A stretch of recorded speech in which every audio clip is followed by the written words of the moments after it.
நாட்டின் சில பிரதேசங்களில் இடம்பெற்ற வாகன விபத்துகளில் 9 பேர் உயிரிழந்ததுடன் 18 பேர் காயமடைந்துள்ளனர்.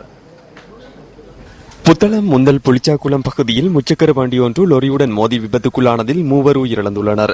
உயிரிழந்தவர்களில் 2 ஆண்களும் பெண்ணொருவரும் அடங்குவதாக போலீஸ் ஊடக பேச்சாளர் அலுவலகம் தெரிவித்தது.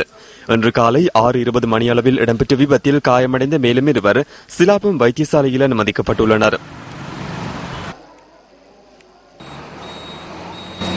தலங்கம பகுதியில் கேப் வாகனமும் பஸ் வண்டியும் மோதியதில் விபத்தொன்று இடம்பெற்றுள்ளது.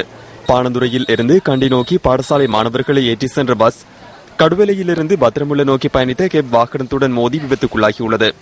இந்த விபத்தில் படுகாயமடைந்த கேப் வாகனத்தின் சாரதி கொழும்பு தேசிய வைத்தியசாலையில் அனுமதிக்கப்பட்டுள்ளதுடன் பஸ் சாரதி கைது செய்யப்பட்டுள்ளார்.